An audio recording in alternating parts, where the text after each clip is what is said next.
নমস্কার বন্ধুরা, ঝর্ণার বাঙালিয়ানায় সবাইকে স্বাগতম জানাচ্ছি। বন্ধুরা, আজকে রান্না করব ট্যাংরা মাছ দিয়ে বেগুন দিয়ে।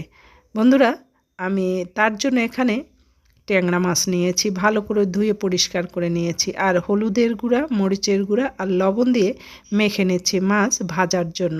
এভাবে ভালো করে এপিট ওপিট করে আমি মাছটা মেখে নিচ্ছি। বন্ধুরা, তেল বসিয়ে দিলাম, তেল বসিয়ে আমি মাছগুলো দিয়ে দিচ্ছি। আর এই ট্যাংরা মাছগুলো কিন্তু খেতে দারুণ লাগে। শীতের দিনে এই মাছগুলো বাজারে প্রচুর পাওয়া যায় আর খেতেও ভালো লাগে। আপনি যেভাবেই রান্না করে খান না কেন, দারুণ লাগে খেতে। আমি মাছগুলো বসিয়ে দিলাম ভাজা। আর খুব একটা বেশি ভাজার দরকার নাই, একটু এপিট ওপিট করে ভেজে নিলেই হবে। এই মাছগুলো, ট্যাংরা মাছগুলো বেশি কড়া করে ভেজে নিলে ভালো লাগে না। যে কোনো ট্যাংরা জাতীয় মাছ এগুলো কিন্তু বেশি ভাজলে খুব একটা স্বাদ লাগে না। আমি মোটামুটি ভেজে নিয়েছি, এবার তুলে নিচ্ছি বন্ধুরা।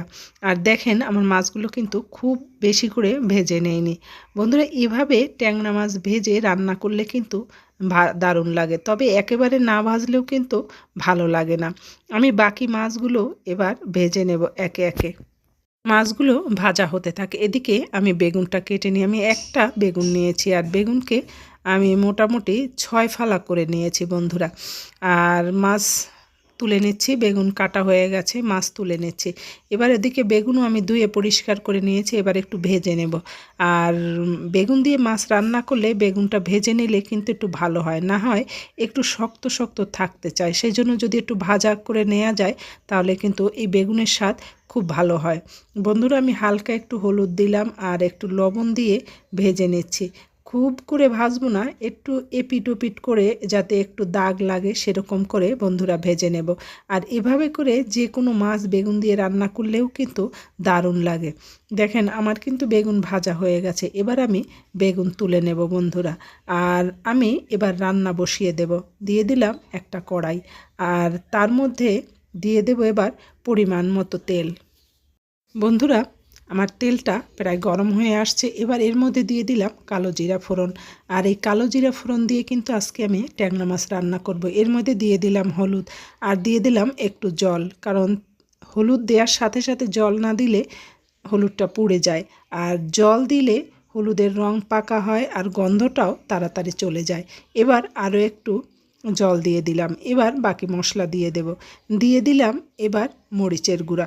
বন্ধুরা, এবার আবার একটু নেড়েচেড়ে দিয়ে দিলাম লবণ। বন্ধুরা, মশলা একটার পর একটা মশলা দিয়ে কষালে কিন্তু ভালো হয়। এবার এর মধ্যে আরও একটু দিয়ে দিলাম ধনিয়ার গুঁড়া। বন্ধুরা, এবার আরও একটু কষায়ে নেব।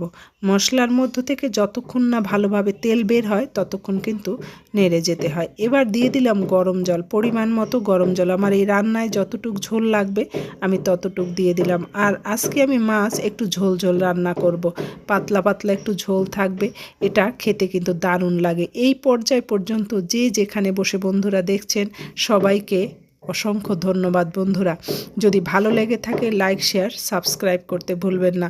আমি মাছ ঢেলে দিয়ে থালাটা ধুয়েও একটু জল দিয়ে দিলাম। এবার ঢাকনা দিয়ে দিয়ে রান্না করব বন্ধুরা। এই ঢাকনা দিয়ে রান্না করলে বেগুন খুব দ্রুত সিদ্ধ হয়ে যাবে আর গুলেও যাবে।